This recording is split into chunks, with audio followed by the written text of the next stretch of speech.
So one of the great dua that really has most of the ethical concepts, which is formed in a very nice way as a dua, is dua makarim al-akhlaq.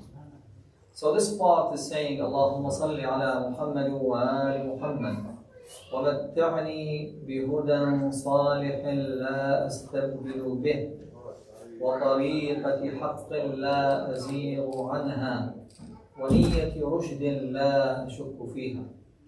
O God, bless Muhammad and Muhammad's household.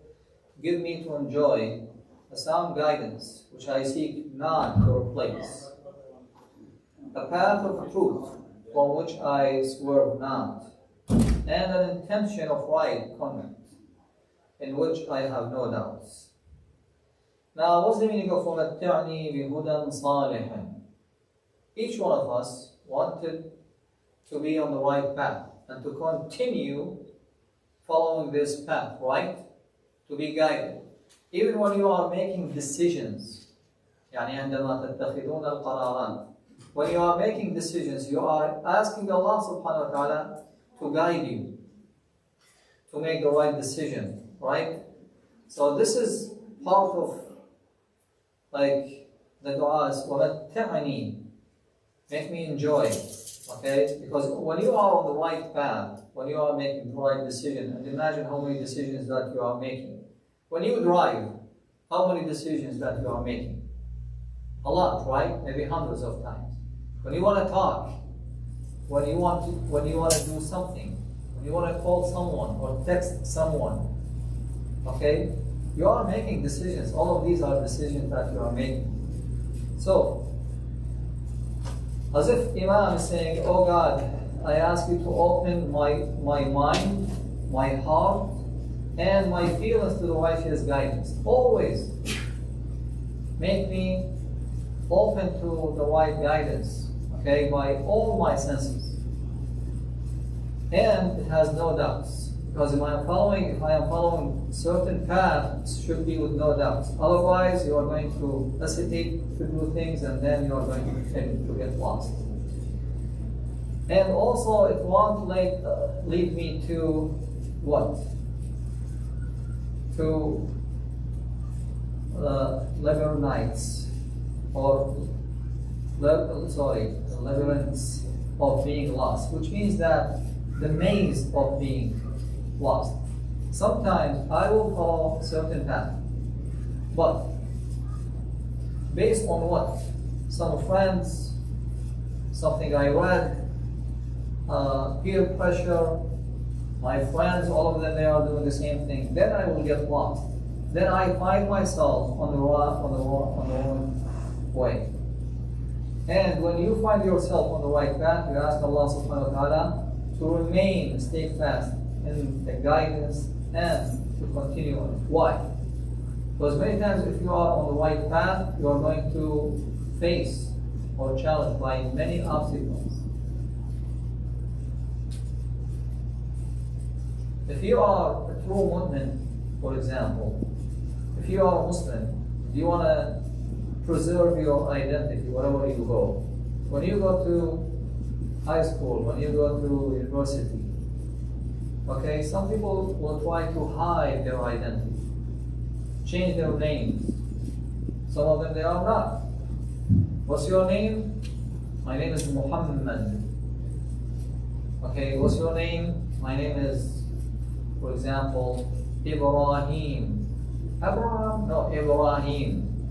This is how we pronounce it in Arabic. It is Abraham, but it is Ibrahim. So you see, insist to make it the right way, like, anyhow. And this is going to express your identity as a Muslim. Now, وَطَرِيقَةِ حَقٍّ لَا أَزِيغُ عَنْهَا, a path of truth from which I swerve not. Now, what is the right path that we are going to follow?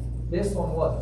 Sometimes based on certain principles or doctrines, mabadi or aqaid, or ideas, thoughts, okay? Attitude, certain attitude, or passion or a friend. I'm convinced that this is a good friend, so I'm going to follow him, or I'm going to be with him. Okay? But I need to check it first, if he is going to be the right one or not.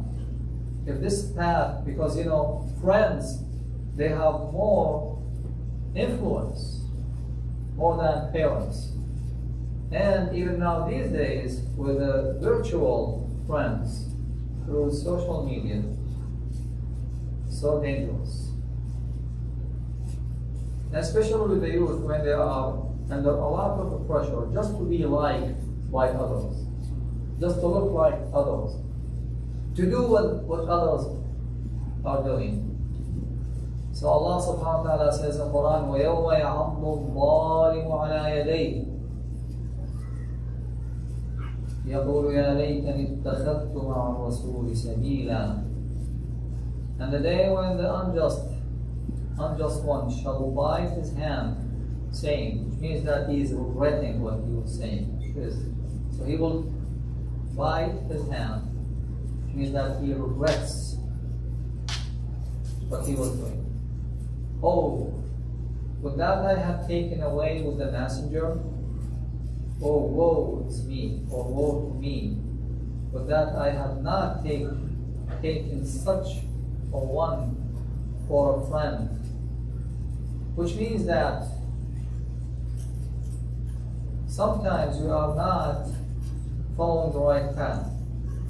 We are not choosing the right friend. Even when you join some groups on WhatsApp, try to find the right group to join. Next part of the dua, وَنِيَّةِ رُشْدٍ لَا أَشُكُّ فِيهَا. And an intention of right conduct, in which I have no doubts. What does it mean, brothers and sisters? Look at the Quran, what is he saying? قُلْ هَلْ نُنَبِّئُكُمْ بِالْأَخْسَرِينَ أَعْمَالًا الَّذِينَ ضَلَّ سَعْيُهُمْ فِي الْحَيَاةِ الدُّنْيَا وَهُمْ يَحْسَبُونَ أَنَّهُمْ يُحْسِنُونَ صُنْعًا. Which means that, shall we inform you of the greatest losers in their deeds, of course. These are they whose labor or action or deeds is lost in this world's life, or this worldly life, and they think that they are well versed in the skill of the work of hands. Now, what does it mean? There are some narrations saying that on the day of judgment, when someone is going and then he is going to see, where is my salat? He is not going to see all the salat counted, just part of the salat that he did. Where is my charity? I donated thousands of dollars. Then only few will be counted. Where is my good deeds? Then he will be told, you didn't do it for the sake of Allah subhanahu wa ta'ala. Your intention wasn't for Allah, it was for others, to please someone else.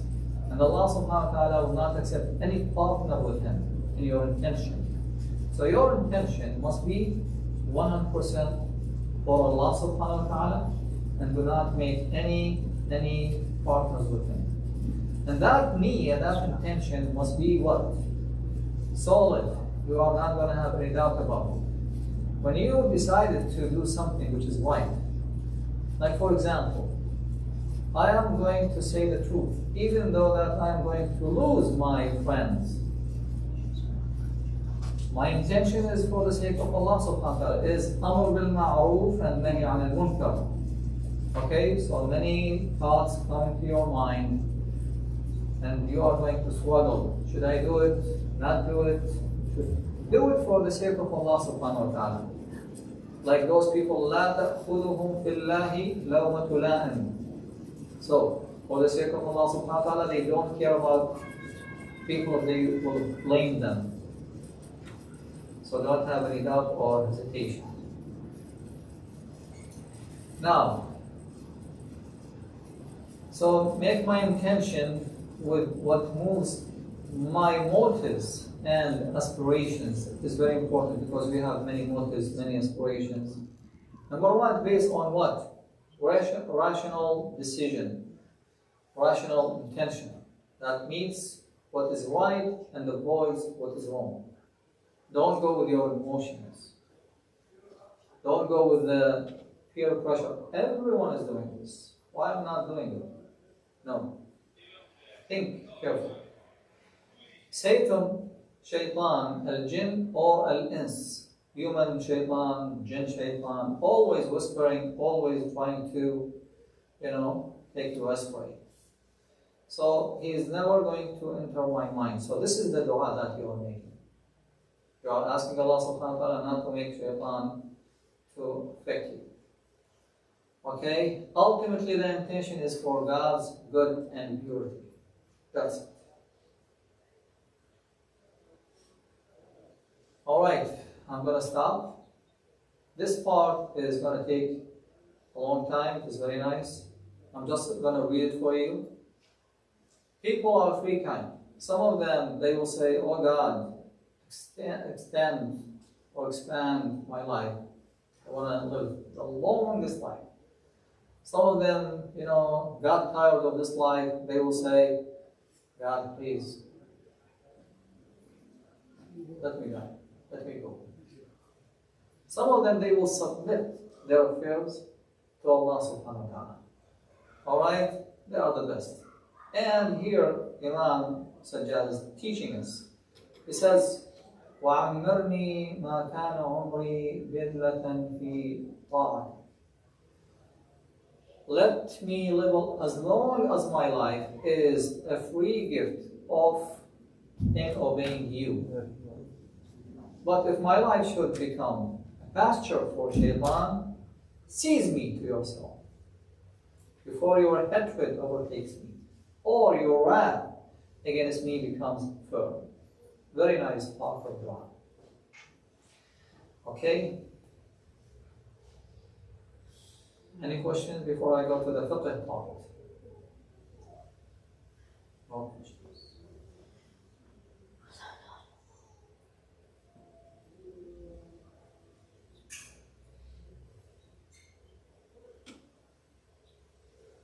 صلوات على محمد وآل محمد. اللهم صل على محمد وآل محمد.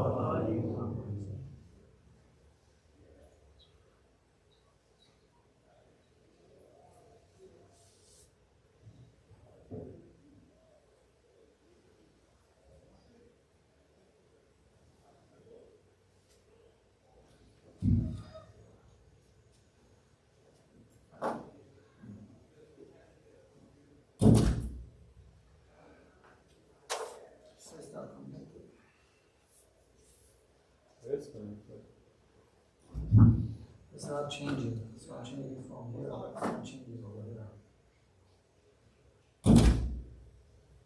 Let's hold it slow.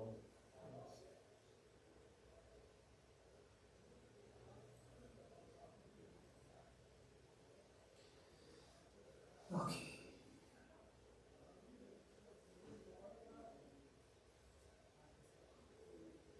Exit from it, see if it's. Exit from it. Yeah, see if it's.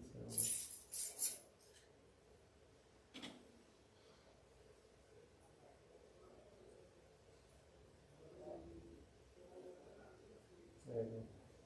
Wait a minute. Yeah. Why is doing this all the time? It's not it's possessed. The exit and then reconnect. See, the magic's happening. Right now.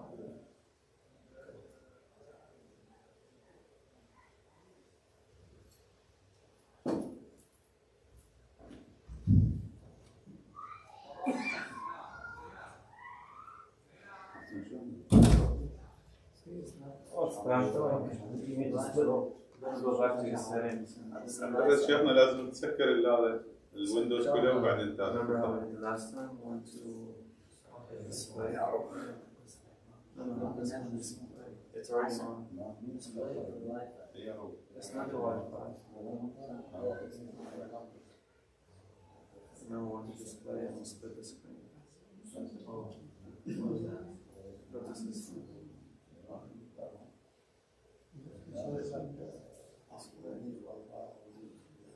Display. Display.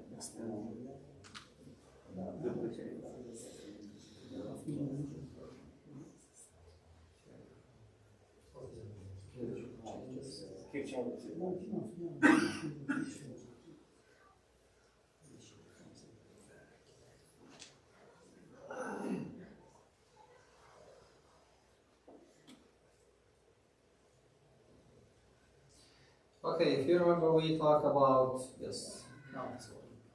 Thank you. We talked about place of praying, makan al-musalli. How many conditions? You remember 6 or 7? 7. All right. I'm going to review it very fast.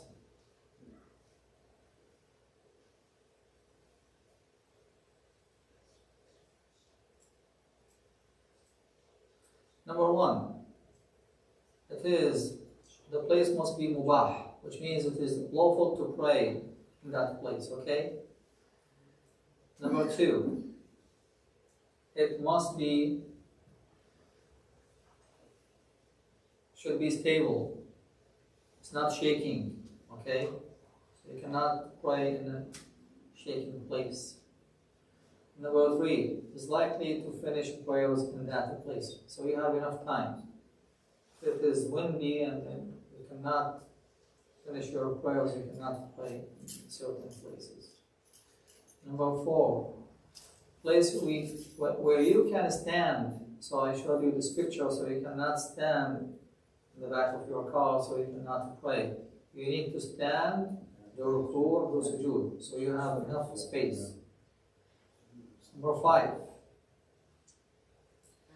that the spot that you are praying on, especially for your forehead, must be tahir. But for the 6 spots, could be najis, but not what? Wet. Good job. You did your homework, guys. I'll give you A. 6th condition. Now, if men and women are praying in the same place, what is the condition for that? So the condition for that, it is an obligatory precaution, like ahwat wujuban. Okay? Women should stand behind men while praying. So they cannot pray like this, one next to the other, or women can proceed or be in front of men. So this is according to Sayyid Sistani, Sayyid Khoi, and others. And just to remind you that when any marja is saying ahwat wujuban, it's a precaution. Sometimes it is allowing you to follow another marja for this specific mas'ala. Now, at least her place of sajda should be in line with his thighs. Okay? So this is the minimum distance that you can have. Not necessarily one behind the other. No. They can be like this, as it is showing in the picture. Maybe it is not accurate, but you know. Her place of sajda should be in line with his thighs when in sajda. Or she can pray totally behind him. So these are acceptable. They can pray together, parallel, or she stands in the front. If there is what? A wall, curtain, or other objects between them that prevents them from seeing each other. Okay. The distance between them is approximately 4.5 meters. So far away, let's say she is standing over there and he is standing behind the second line, what it is 4.5 meters is okay, permissible. Otherwise, if they are in the same place praying, both of them they said Allahu Akbar at the same time, or one of them said Allahu Akbar before the other person, both salat would be batil, invalid, or void. If they are next to each other, or she is in the front. Okay. So So 4.5 meters is enough distance that they can break the rules of who's from the front. Yes. Does it like a distance. And of course, this is when you have option. What if you don't have any option, like when you go to Hajj?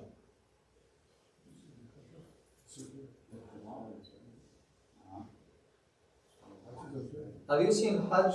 How do they pray? Yeah, next to each other. Especially when they pray next to Maqam Ibrahim or behind Maqam Ibrahim.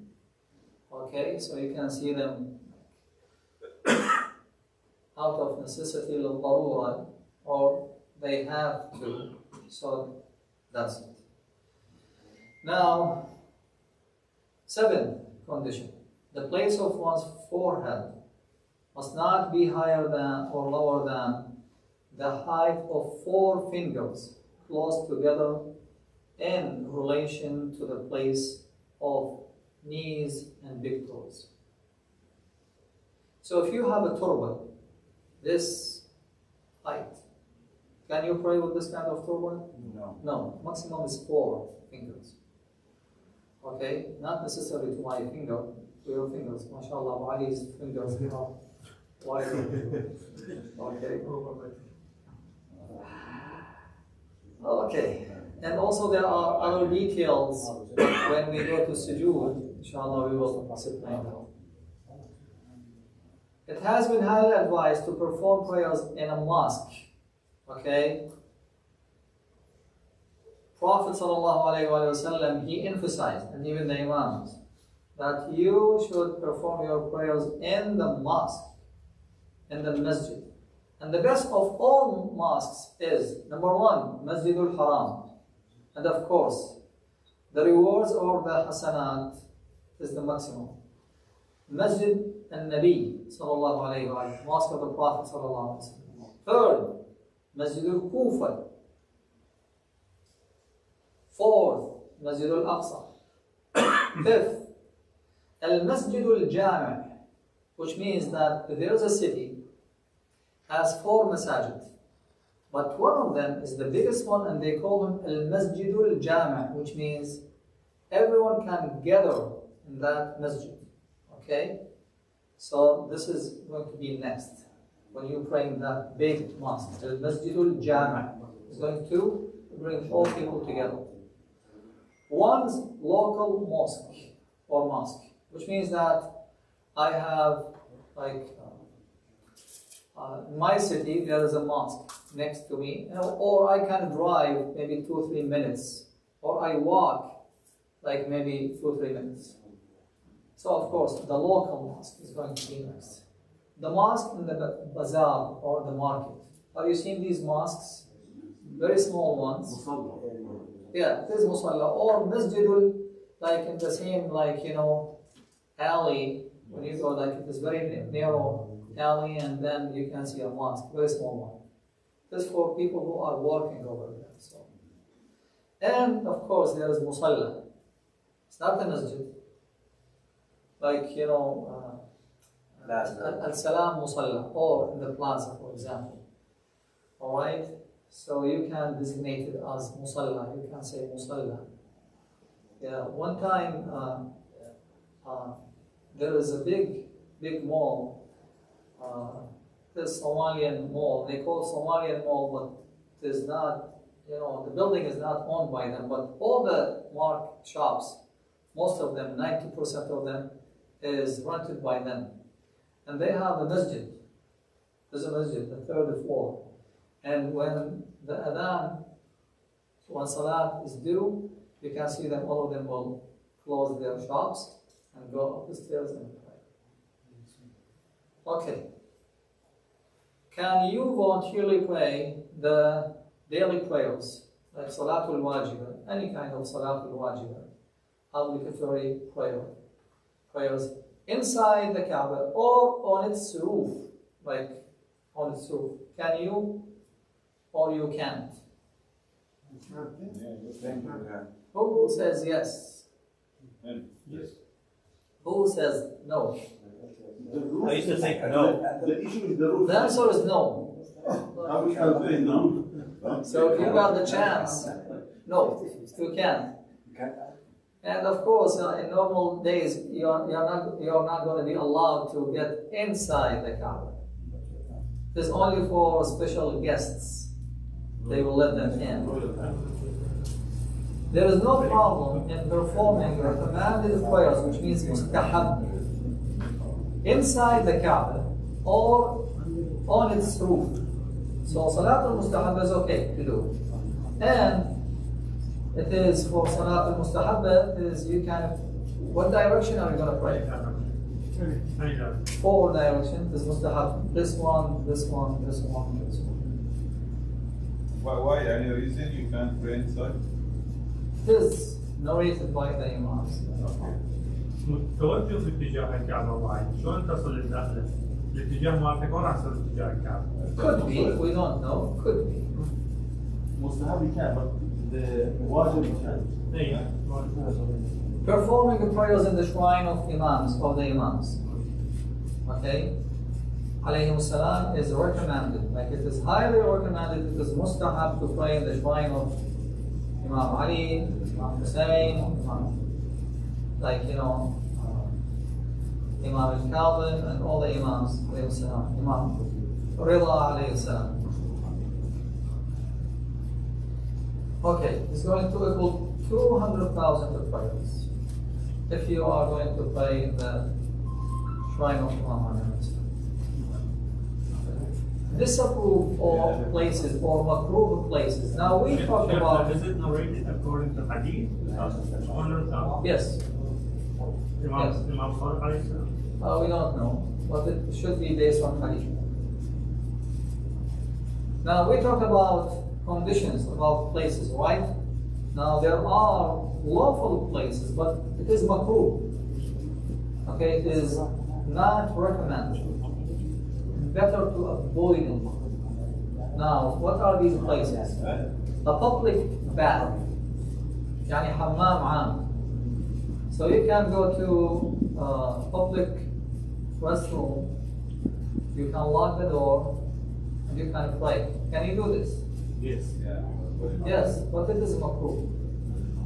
Sometimes it's a good idea, because no one is going to bother you, okay?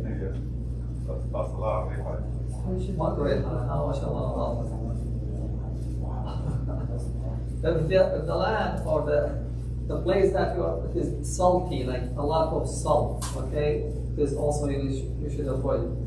Facing a person, like you are praying and in front of you someone is sitting or standing, okay? And you are facing him. It's makruh. Facing an open door. Why? Because if people are passing, so you are going to pay attention to those people. On a street. Do you remember the pictures that we showed last week? Yeah.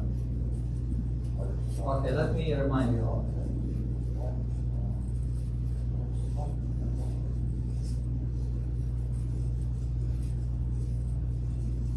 So this is in the airport, Musalla.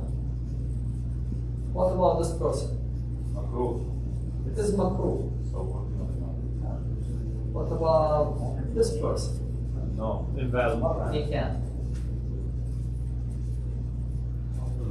What about this person?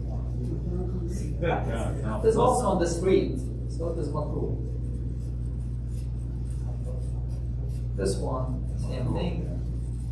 This one, same thing. So they are doing Salatul Jama'ah. If they have no place, that's fine. Is that a bus stop? Yes, let's do the hospital.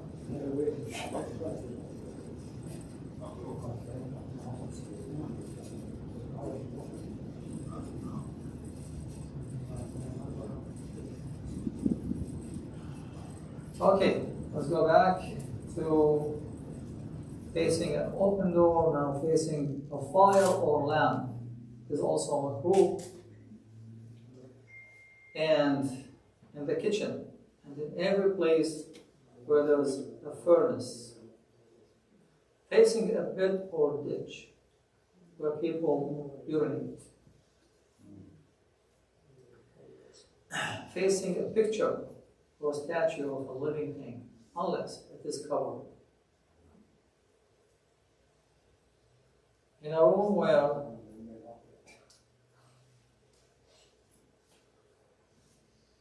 okay. This is why it's number 10. Number 10. In a room where there's a general person. In a place where there is a picture, even if it is not facing the person performing the prayers. Facing a grave, and the body asks about praying between the graves. This is makruh. On a grave, in between two graves, in a graveyard. This is makruh. Okay, this hadith about salat. Now we talked about fiqh part. Let's talk about the spiritual part, and I'm going to be done. Rasulullah sallallahu alayhi wa sallam said, وين سؤال الناس مثلا بالأضحى تستقبل قبر الإمام. Hey, شلون؟ أكو exception. وقلنا أكو صلاة مستحبة مكان الأضرحة. الأئمة الشراينز مال الأئمة مستحب. So it is mustahab to pray in Imam Ali's shrine. And there is another condition: you cannot give your back to the grave if it is going to do what? A kind of misplace for the Imam. If it is not, that's okay. So you can face this. Alright. So the Prophet ﷺ said, مَا دُمْتَ فِي الصَّلَاةِ فَإِنَّكَ تَقْرَعُ بَابَ الْمَلِكِ الْجَبَّارِ وَمَنْ يُكْثِرْ قَرْعَ بَابِ الْمَلِكِ يُفْتَحْ لَهُ. The Prophet ﷺ saying, as long as you are praying, okay, know that. You have to be informed about it. Verily you are knocking at the door of the Almighty King, which means Allah subhanahu wa ta'ala. And the King's door opens for whoever knocks persistently. They're right. Okay? So keep. Now when you are praying, don't think, oh, I shouldn't pray. No. Allah subhanahu wa ta'ala is opening His doors for you. And لو يعلم المصلي ما يغشاه من جلال الله ما سره أن يرفع رأسه من سجوده. This narration by Imam Ali alayhi salam, if the praying one, he knew about the sublimity of covering him, of Allah covering him, he would never wish to raise his head up from prostration. Any questions? Yes. Yes, Allah. If you stuck on the road, which a lot of us do all the time, you have the choice of praying on the street, which is makruh, or wait till you get home, but it's going to be late, it's going to be hazard. No, don't make it qada. Get off the Go in the car. makruh. Yes, and pray on the street. حالة صلاة الجماعة وشخص ما عنده ثقة بالإمام يقدر يصلي. Okay. Say it in English. In case of Jama'ah prayer and the guy who's leading the prayer are not trustworthy for the person who is joining the prayer, can he do the prayer as a single or have to join? Good question. Most of the ulama, they said if you see jama'ah, you need to join them. Even though that you do not trust the imam. So, join them in what way? Pray jama'ah like them or make it like furada? Yes. Pray separately. So you pray like furada, means just for yourself, but you need to follow them. And the harakat and ruku' and sujood. Like when the imam says Allahu Akbar, you say Allahu Akbar and you read Al-Fatiha and the Anam Surah. So you do intention as Farada, but you follow the stream of Jama'ah. Yes. All right. صلوا على محمد وآل محمد. Oh, can you go back to number 8? I just want to take a picture of it. This one? Yeah, well, it's like that. Number 8. Sheikh, can I ask a question, please? Yes. In the Salat in Salat Jama'ah, if I stand, let's say, in the first or the The one second before row, this. That- and my little son, 5-year-old son, stand next to me, very close to me, and Brother Ali want to join Salat Jama'ah. If there is between me and him less than 1 meter, because my son, he doesn't have that much, let's say, space. So, is his connection going to be true, or 1 meter and 20 centimeters. This is the maximum space? maximum that it is allowed. So if in that between two kids either stay, Yes. you can have It doesn't matter. There's like, you remember when during COVID, yes. 1 meter and 20, 1 meter is like 120. 1 meter and 20 centimeters. Yes. 6 feet, yes. No, 4 feet. Social distance. So yes, you can. You can. Why you can? If I mean it's So still there is connection, yes. Okay. Any questions? Amir can. Yeah, one more device. One more. I have a question because this lady's asking why women stand behind men. And it's just the right. Because you need to have an answer for them when they ask, especially people who are not Islamic. They don't understand the concept. Okay, this is a good question. Why? Number one, they don't have to be behind. They can be next. But there should be a separation between them, like a curtain. In other mosques, you can see they can pray next to each other, but there is a curtain. So the first line is going to be men, then women. Or they can be on the other level, On the top, yeah. on the top. Even if they are going to be ahead of I men. can't leave. Okay, that will be okay. So this is number one. Number two, the reason why, because like we know that women, they want to feel comfortable with their prayers. It is a spiritual environment.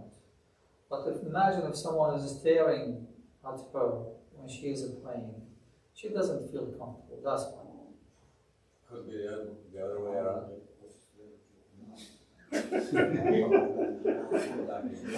Okay. It's a good point. It's a good point. Might be, okay. It's a good point.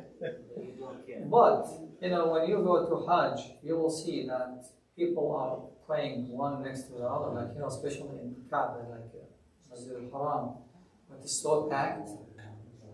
So sometimes you are praying and the other lady, she just came next to you, and this is for exception, yes.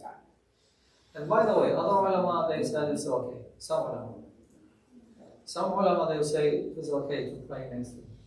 Plus, you are too old to get distracted. Huh? Plus, you are too old to get distracted.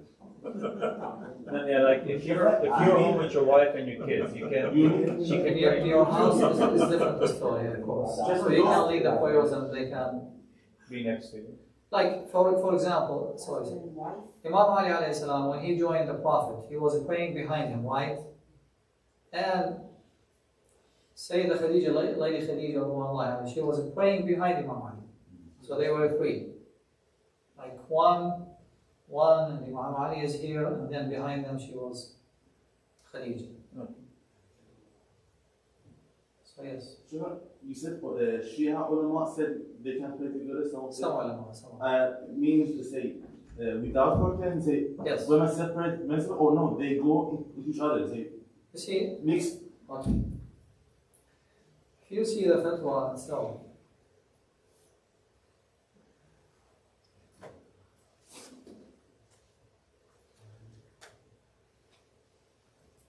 number 6, right? As and what is obligatory precaution. Ahwat wujuban. Women should stand behind men while praying. They don't say it is haram. It is ahwat wujuban. whenever you see أحوط وجوبا, it means that other ulama, they may say it's okay. They're not 100% sure. Yes. So they didn't decide 100%, but they more likely tend to say it is أحوط وجوبا. Like for example, Sayyid al-Khoury, he says, الأحوط وجوبا أهل الكتاب نجس. No one said they are najis 100%. Ahlul Kitab, people of the book like Christian and Jews. Sayyid Muhsin al-Hakim, he was saying the same thing. Then he visited England, and then he met with some Shia. They told him, Sayyid, you are telling us the people of the book, they are najis. I married a Christian woman, and I have kids from her. And you are telling me that she is najis. She is cooking, she is with me all the time now. So Sayyid Muhsin al-Hakim, rahmatullah, he said, how come that, a tahir meets a najis, and then what comes out of them, like it is tahir, because their son, their kids, Muslimin, right? They are tahir. So how come that, like tahir and najis, then they... So he went back to Iraq and he rechecked or investigated the narrations, the proofs, and then he changed his fatwa. And that was a big shock. And other ulama, they said, how come that you do this? It is against the famous fatwa. Then, since that time, many ulama, they said it is they are fine, they are not nice. Now, the majority of ulama, they say they are fine. Same thing with making tawaf around Kaaba. So most of the ulama, they will say it must be between Maqam Ibrahim and Kaaba. You cannot do tawaf out of Maqam Ibrahim. So you have only 13 meters maybe. And when Sayyid Muhsin Hakim, when he went to Hajj, he found that really it is so hard to do. He went back to Iraq, rechecked, investigated the narrations, changed this. That's okay. Good. Sheikh, another question. In case there's Jama'ah prayer of two, they are standing next to each other. Like this one, the second one is here. If there's a third one, go to the other side here. If they are three, they are going to stand behind them. For Ahl al-Kitab, only a Jew and a Christian? Sabi.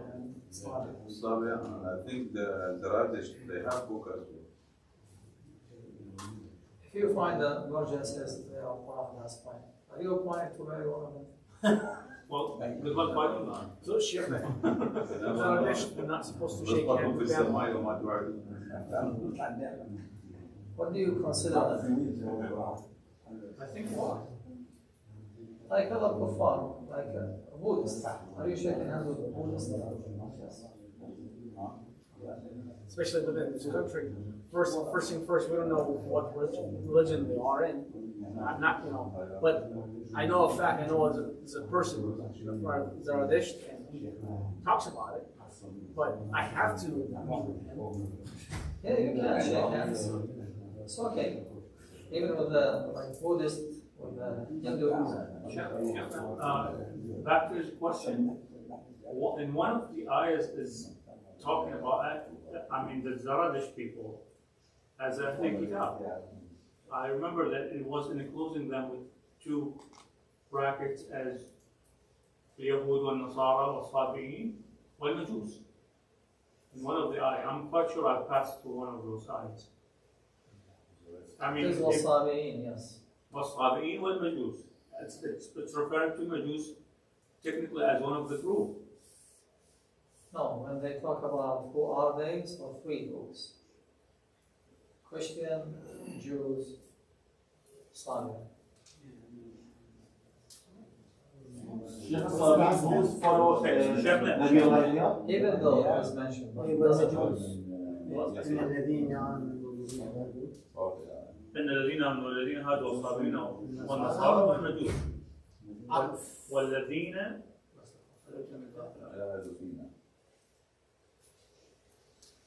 What's before that? No, it is different. It is different ayah talking about what? No, it is not about najasa or tahara. Najasa or tahara, it is taken from narrations. It's not from this ayah. It's talking about those groups of people. Everyone who's going to believe and do good deeds, then he's going to be rewarded by Allah. Check it out. It's not about tahara, okay? Yes. The Islam in general, the Quran is constitution of life based on logic and common sense.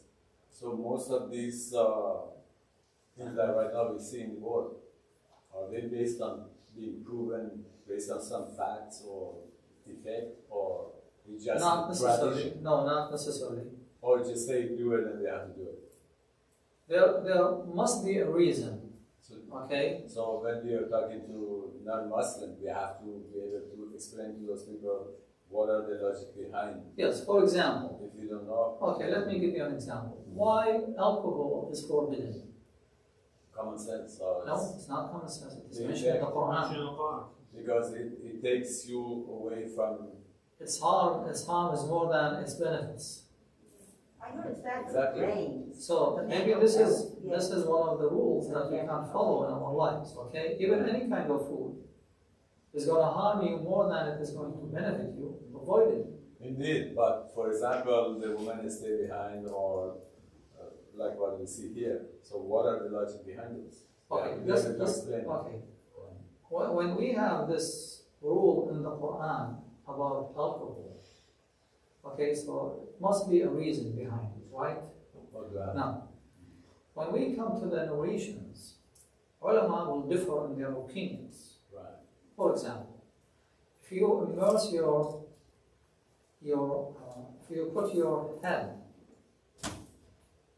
in the water, and while you are fasting, are you going to break your fasting or not? It depends. Yeah. Depend on the ulama. Yes. Most of the ulama, they said yes. So it's Sistani, he changes fatwa, or he doesn't see that. if you not submerged in the water, Yeah, you don't break your fast. يعني. You don't break your fast. Makruh. System. It is makruh, but it is not going to break your fasting. Now, what is the reason behind it? Because potential. Sometimes you don't know. Why are we supposed to do tawaf 7 times around the Kaaba? Well, this is ibadah. Yeah, but why? Why 7? Why not 8 No, 6. or 10 or 6? Why Why Salat al-Dhuhr 4 rak'ah? There must be a reason, okay?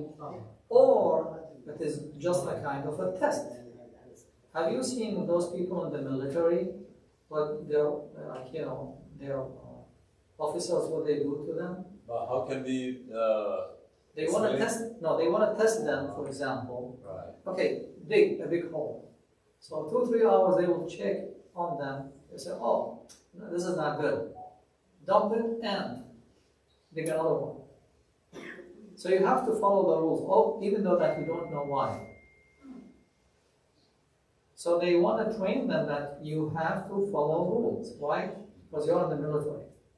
Now Allah subhanahu wa ta'ala, maybe sometimes He just wanted you to follow His rules. But we are sure there are reasons. But why? Sometimes you don't know. But for alcohol, for example, when I was going to hurt us. Same thing with the drugs. Same thing with with najis food or meat. Okay, of course, it's going to harm us. So we are not supposed to eat it. Now, when it comes to salatul, like men and women, you see, because from the beginning, I know some people are going to ask about this question. So I told you, other ulama, they say it is okay. But you need to follow your marja.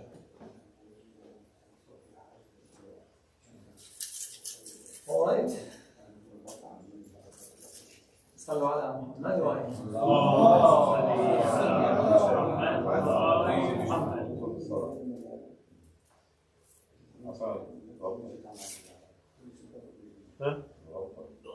مغطى مخلص. انت نظراتك كمان رايح.